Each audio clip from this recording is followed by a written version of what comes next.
ಅಯ್ಯೋ ಟೈಮ್ ಆಗೋಗಿದೆ. ಇವತ್ತು ತಿಂಡಿಗೆ ಉಪ್ಪಿಟ್ಟೆ ಮಾಡಬೇಕು. ಮೋನಿಕಾ, ಬಿಸ್ಕೆಟ್ ಕಾಯಿಸ್ಲಮ್ಮ, ಎಲ್ಲ ತಂದ್ಕೊಡು. ಕೊಡ್ತೀನಿ ಅಮ್ಮ. ಮೋನಿಕಾ, ವಾಕಿಂಗ್ ಹೋಗ್ತೀನಿ, ಕಾಫಿ ಮಾಡ್ಕೊಡಮ್ಮ ಸ್ವಲ್ಪ. ಮಾಡ್ಕೊಡ್ತೀನಿ.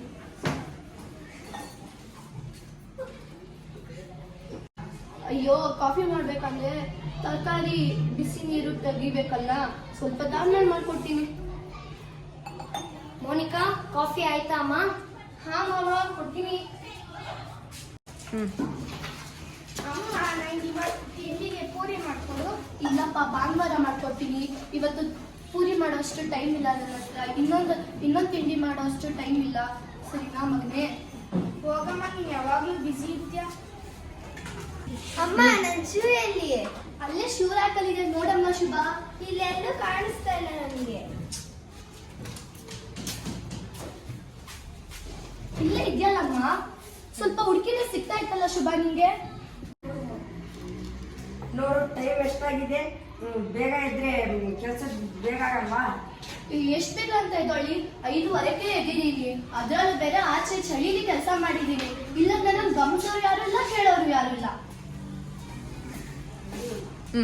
ಹಾಗಾದ್ರೆ ಈ ಕೆಲಸ ಮುಗಿಸಕ್ಕೆ ನಾವು ಬೇಗ ಹೇಳ್ಬೇಕಾ ಈ ಚಳಿಲು? ಹೌದು, ಎದ್ರೆ ಏನಾಗುತ್ತೆ, 1 ಗಂಟೆ ಅಂದಿದ್ರು 15 ನಿಮಿಷ ಬೇಗ ಎದ್ದು ಅಮ್ಮ ಎಲ್ಲ ಕೆಲಸ ಬೇಗ ಮುಗಿಸಿ ಬೇಗ ಕೆಲಸ ಮುಗಿಸಿದ್ರೆ ಅಮ್ಮಗೂ ಕೂಡ ಹೆಲ್ಪ್ ಆಗುತ್ತಲ್ವಾ? ಹೌದು, ಸರಿಯಾಗಿ ಹೇಳ್ಬೇಕಂತ. ನಾಳೆಯಿಂದ ನಾವೆಲ್ಲರೂ ಪ್ರಯತ್ನಿಸೋಣ. ಮಾರನೆಯ ದಿನದಿಂದ ಎಲ್ಲರೂ ಸಹ ಮನೆಯಲ್ಲಿ ಬೇಗನೆ ಎದ್ದರು. ನಾನು ಹಾಲು ತರ್ತೀನಿ.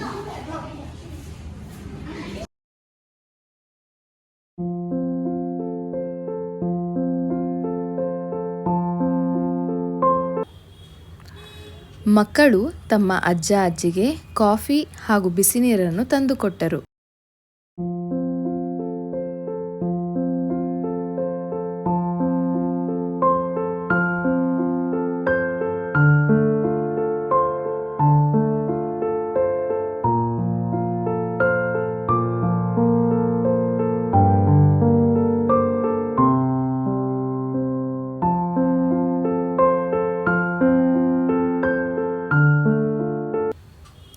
ತಿಂಡಿ ತಿಂದಂತಹ ತಟ್ಟೆಗಳನ್ನು ತಾವೇ ಅಡುಗೆ ಮನೆಗೆ ತೆಗೆದುಕೊಂಡು ಹೋಗಿ ಇಟ್ಟರು.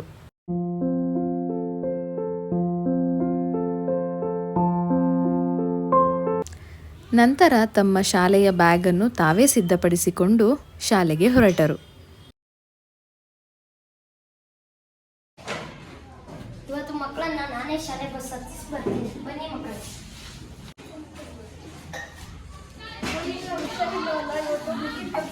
ಎಷ್ಟು ಮಾಡು, ನಾನು ಕೆಲಸ ಮಾಡ್ತೀನಿ.